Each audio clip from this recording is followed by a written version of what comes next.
जय हिंद दोस्तों। कल्पना कीजिए एक सुबह आपकी दहलीज पर नोटिस आता है जिसमें लिखा होता है कि अपनी भारतीय नागरिकता का पक्का सबूत दीजिए वरना मुश्किल हो सकती है। तो आप घबराकर क्या निकालोगे? आधार कार्ड, वोटर आईडी, पासपोर्ट या पैन कार्ड? लेकिन दोस्तों, जवाब आएगा कि ये सब सिर्फ आपकी पहचान के कागजात है, नागरिकता के नहीं। आज की इस वीडियो में हम इसी चौंकाने वाले सच को खोलकर रख देंगे कि सिटीजनशिप प्रूफ और आइडेंटिटी प्रूफ में असली फर्क क्या है। आधार कार्ड क्यों नागरिकता नहीं साबित करता, वोटर आईडी और पासपोर्ट भी अंतिम सबूत क्यों नहीं माने जाते, और आखिर वो कौन से दस्तावेज है जिन्हें रखकर आप बिल्कुल निश्चिंत रह सकते हैं। अगर आप भी सोशल मीडिया पर चल रही अफवाहों से परेशान हैं, तो ये वीडियो शुरू से अंत तक जरूर देखिए क्योंकि मैंने पूरी जानकारी को और भी विस्तार से समझाया है। दोस्तों, सबसे पहले ये समझ लीजिए कि पहचान यानी आइडेंटिटी और नागरिकता यानी सिटीजनशिप में जमीन आसमान का अंतर है। आइडेंटिटी का मतलब है आप कौन हैं, आपकी उम्र क्या है, नाम क्या है, पता क्या है।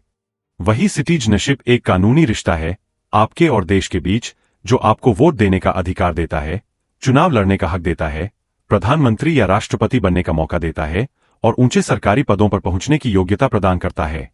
ये संविधान से जुड़ा हुआ लीगल स्टेटस है। अब सोचिए, आधार कार्ड तो आपका नाम, पता, जन्म तिथि बताता है, लेकिन ये सिर्फ रेजिडेंसी का प्रूफ है। सुप्रीम कोर्ट ने भी साफ कहा है कि आधार कार्ड नागरिकता का सबूत नहीं है। आधार एक्ट 2016 के अनुसार कोई विदेशी भी अगर 182 दिन से ज्यादा कानूनी तरीके से भारत में रहता है तो आधार बना सकता है, तो फिर यह हमारी नागरिकता कैसे साबित कर सकता है? इसी तरह वोटर आईडी कार्ड से हम वोट देते हैं, नेता चुनते हैं, लेकिन रिप्रेजेंटेशन ऑफ पीपल एक्ट के तहत इसमें गलतियां हो सकती है, डुप्लीकेट एंट्री हो सकती है या फर्जी नाम जुड़ सकते हैं। इसलिए कोर्ट में सिर्फ वोटर आईडी को अंतिम प्रमाण नहीं माना जाता। पासपोर्ट बनाने में पुलिस वेरिफिकेशन, डॉक्यूमेंट चेकिंग सब होता है, लेकिन हाई कोर्ट ने इसे प्राइमरी एविडेंस कहा है। अगर कोई फ्रॉड पकड़ा गया तो पासपोर्ट रद्द या होल्ड भी हो सकता है। पासपोर्ट मजबूत दस्तावेज है, लेकिन अकेला पर्याप्त नहीं। तो दोस्तों, असली सवाल यह है कि नागरिकता साबित करने के लिए सबसे मजबूत क्या है? भारत सरकार ने कोई एक दस्तावेज नहीं बताया है जो अकेला नागरिकता प्रूव कर दे, लेकिन अगर आपके पास कई मजबूत कागजात होंगे तो आप निश्चिंत रह सकते हैं।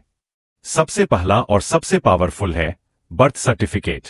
अगर यह सही अथॉरिटी से जारी हुआ है तो इसमें आपका जन्म स्थान, तारीख, माता पिता का नाम सब दर्ज होता है। बाढ़ या आपदा वाले इलाकों में भी पुराने रिकॉर्ड से इसे दोबारा बनवाया जा सकता है।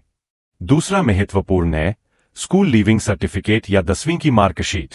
इसमें स्कूल का नाम, roll number, pass out year, principal के हस्ताक्षर सब होते हैं, जो आपके लंबे समय से भारत में रहने की कहानी बताते हैं। अगर आपने 10वीं नहीं की तो भी स्कूल के पुराने रिकॉर्ड रख लीजिए। तीसरा है सिटीजनशिप सर्टिफिकेट, जो होम मिनिस्ट्री से रजिस्ट्रेशन या न्यूट्रलाइजेशन के जरिए जारी होता है। इसके अलावा जमीन के खतियान, पिता दादा के नाम वाले पुराने रिकॉर्ड, पासपोर्ट, वोटर लिस्ट में नाम, आधार और अन्य दस्तावेजों का कॉम्बिनेशन बहुत काम आता है। 5, 6 या 7 मजबूत कागजात इकट्ठा करके एक फाइल तैयार रखिए।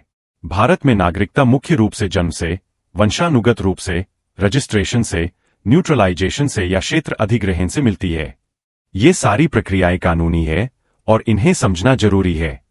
दोस्तों, सोशल मीडिया पर बहुत अफवाहें फैलती है कि एक नोटिस आया और सब खत्म, लेकिन हकीकत यह है कि सारे दस्तावेज वैध है अगर सही तरीके से रखे जाएं।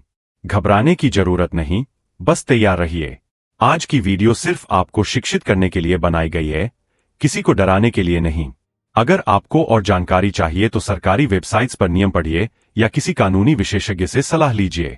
अगर ये वीडियो आपके लिए उपयोगी रही तो अभी लाइक का बटन दबाइए, कमेंट में बताइए कि आपके पास कौन से दस्तावेज है और क्या आप तैयार महसूस करते हैं। चैनल को सब्सक्राइब करना न भूलिए क्योंकि इसी तरह की महत्वपूर्ण और जानकारी भरी वीडियोज लाता रहता हूं जो आपके रोजमर्रा के सवालों का जवाब देती है। बेल आइकन दबाकर नोटिफिकेशन ऑन कर लीजिए ताकि नई वीडियो मिस न हो। दोस्तों, ये जानकारी शेयर भी कीजिए अपने परिवार और दोस्तों तक ताकि सब तैयार रहें।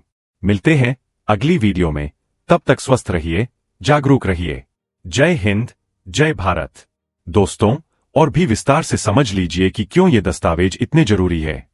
बर्थ सर्टिफिकेट न सिर्फ जन्म का प्रमाण है, बल्कि ये आपके पूरे जीवन का आधार बनता है। स्कूल के कागजात दिखाते हैं कि आप यहाँ के शिक्षा तंत्र का हिस्सा रहे हैं, जो विदेशी के लिए आसान नहीं होता। जमीन के पुराने रिकॉर्ड परिवार की जड़ों को साबित करते हैं। पासपोर्ट विदेश यात्रा के साथ साथ आपकी पहचान को मजबूत करता है। जब इन सबको मिलाकर पेश किया जाता है तो कोई भी अधिकारी आसानी से सवाल नहीं उठा सकता। SIR जैसे अभियानों में भी ये दस्तावेज काम आते हैं, जहां लाखों लोगों के नाम वोटर लिस्ट से गायब हो गए थे। इसलिए दोस्तों, आज ही अपनी फाइल तैयार शुरू कर दीजिए। छोटी छोटी बातों का ध्यान रखिए, जैसे सभी दस्तावेजों की फोटोकॉपी, मूल प्रति सुरक्षित रखना और समय समय पर अपडेट चेक करना। सरकार की ओर से कोई एक फॉर्मूला नहीं है, लेकिन कानूनी रूप से मजबूत स्थिति बनाने के लिए ये उपाय सबसे अच्छे हैं। बहुत से लोग सोचते हैं कि पासपोर्ट ही काफी है, लेकिन जैसा मैंने बताया, ये प्राइमरी एविडेंस है। इसी तरह आधार पूरे देश में सबसे ज्यादा इस्तेमाल होता है, लेकिन नागरिकता के लिए नहीं। ये सारी बातें समझकर आप खुद को और अपने परिवार को सुरक्षित रख सकते हैं। वीडियो अच्छी लगी हो तो दोबारा लाइक करिए, कमेंट में अपने सवाल पूछिए, मैं कोशिश करूंगा जवाब देने की। सब्सक्राइब करके सपोर्ट कीजिए ताकि और लोगों तक ये महत्वपूर्ण जानकारी पहुंच सके। जय हिंद।